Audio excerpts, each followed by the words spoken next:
എല്ലാ കൂട്ടുകാർക്കും നമസ്കാരം. കഴിഞ്ഞ ദിവസം ഞാൻ എം.ടി. വാസുദേവൻ നായരുടെ മാണിക്യക്കല്ല് എന്ന കഥയിലെ 1-ാം ഭാഗം പറയുകയുണ്ടായി. ആ കഥയുടെ 1-ാമത്തെ ഭാഗം കേട്ടിട്ട് ആരെങ്കിലും ആ പുസ്തകം തേടിപ്പിടിച്ച് വായിച്ചോ എന്നൊന്നറിയാനുള്ള ഒരു ആകാംക്ഷ എനിക്കുണ്ട്. അങ്ങനെ ആരെങ്കിലും അത് വായിച്ചെങ്കിൽ അവരത് എൻ്റെ കമൻറ്റിൽ ഇടണം. ഞാൻ 5-ാം ക്ലാസ്സിൽ പഠിക്കുമ്പോൾ വായിച്ച ഒരു നോവലാണത്. ഒരു പക്ഷേ എന്നെ വായനയുടെ ലോകത്തിലേക്ക് തന്നെ കൂട്ടിക്കൊണ്ടുവന്ന ഒരു നോവൽ എന്ന് പറയാം. കുട്ടികൾ പുസ്തകങ്ങൾ തേടി പിടിച്ച് വായിക്കണം. ആ വായനയുടെ രസം കുട്ടികൾ മനസ്സിലാക്കേണ്ടതുണ്ട്. ഇനി ഞാൻ കഥ പറയാം. അന്ന് എന്താണ് പറഞ്ഞു നിർത്തിയത്? മാണിക്യക്കല്ല് എന്ന കഥയിൽ 2 കഥാപാത്രമുണ്ട് അല്ലേ?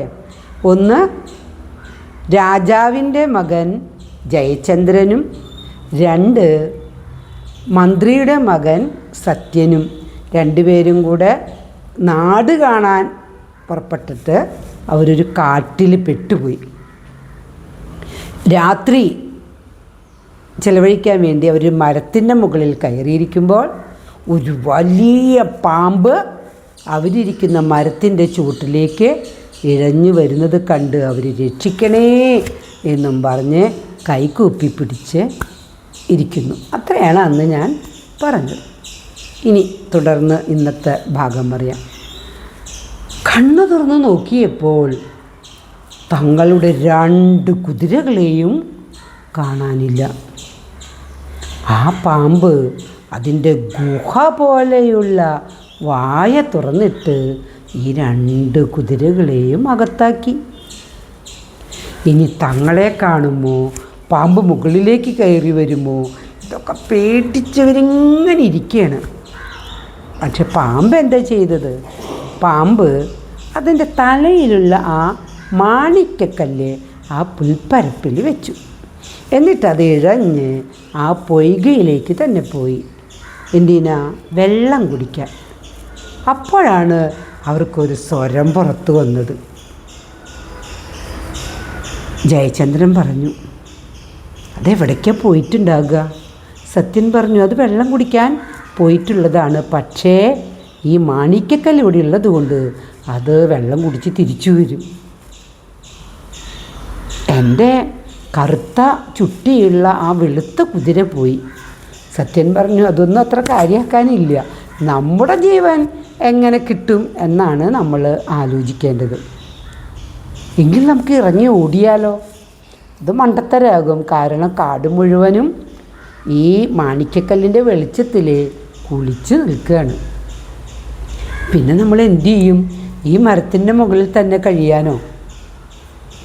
സത്യൻ പറഞ്ഞു, ഞാനൊന്നൊരു കാര്യം ചെയ്തു നോക്കട്ടെ. ഇതും പറഞ്ഞ് തൻ്റെ കെട്ടൊക്കെ അഴിച്ചിട്ട് സത്യൻ വേഗത്തിൽ താഴേക്ക് ഇറങ്ങി വന്നു. താഴേക്ക് ഇറങ്ങി വന്നിട്ട് ആ കുതിരയുടെ ചാണകം കുറച്ചെടുത്തിട്ട് ഈ മാണിക്യക്കല്ലിൻ്റെ മീതെ ഇട്ടു.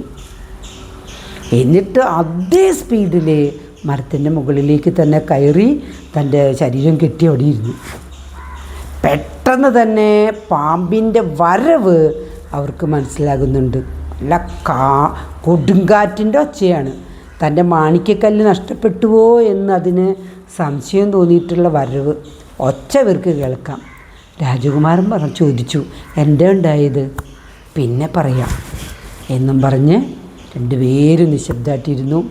പാമ്പ് ഇഴഞ്ഞ വേഗത്തിൽ തന്നെ ഇവിടെ വന്നു. ഇവർക്കൊന്നും കാണാനില്ല, പക്ഷെ എന്തൊക്കെയോ ശബ്ദങ്ങൾ കേൾക്കാനുണ്ട്. ഒരു മല്ലയുദ്ധം നടത്തുന്ന പോലെ ശബ്ദമാണ് കേൾക്കുന്നത്. എന്താണ് താഴെ നടക്കുന്നത് എന്ന് മനസ്സിലാകുന്നില്ല. എന്തൊക്കെയോ നടക്കുന്നുണ്ട് എന്ന് മനസ്സിലായി. കുറേ കഴിഞ്ഞു ആ ശബ്ദമെല്ലാം നിലച്ചു. കാട് വീണ്ടും നിശബ്ദമായി. ക്ഷീണവും ഭയവും ഒക്കെ കൂടെ പിന്നെ അവർ 2 പേരും ഉറങ്ങി.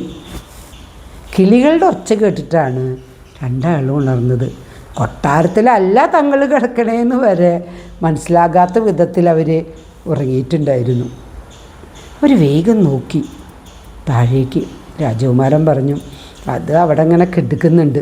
പാമ്പ് അങ്ങനെ നീണ്ടു നിവർന്ന് കിടക്കുന്നുണ്ട്. ഇനി അടുത്ത ലക്ഷ്യം നമ്മളായിരിക്കും. സത്യൻ പറഞ്ഞു, ഇനി അതിന് നമ്മളെയൊന്നും പിടിക്കാൻ പറ്റില്ല. അത് ചത്തുന്നോ? എങ്ങനെ? ആര് കൊന്നു അതിനെ? നമ്മളൊരു കല്ല് പോലും അതിനെ എറിഞ്ഞിട്ടില്ലല്ലോ. നമ്മൾ തന്നെയാണ് കൊന്നത്. അതിൻ്റെ വിലപിടിപ്പുള്ള ആ മാണിക്യക്കല്ല് നമ്മളെടുത്തില്ലേ? അതിൻ്റെ വിഷമം കൊണ്ട് അതിൻ്റെ തല തല്ലി ചത്തിരിക്കുകയാണ്. എന്നിട്ട് സത്യൻ വേഗത്തിൽ താഴെ ഇറങ്ങി. രാജകുമാരന് അപ്പോഴും വിശ്വാസം പോരാ. സത്യൻ വേഗം താഴെ ഇറങ്ങി പാമ്പിൻ്റെ പത്തിയിൽ തന്നെ കയറി നിന്നു. പാമ്പ് ചത്തു എന്ന് ജയചന്ദ്രന് ഉറപ്പായി. ജയചന്ദ്രനും താഴേക്ക് ഇറങ്ങി വന്നു. എന്നിട്ട് സത്യൻ പറഞ്ഞു, ഈ മാണിക്യക്കല്ല് ഏത് നാട്ടിലാണോ ഉള്ളത് ആ നാടിന് ഐശ്വര്യമാണ്.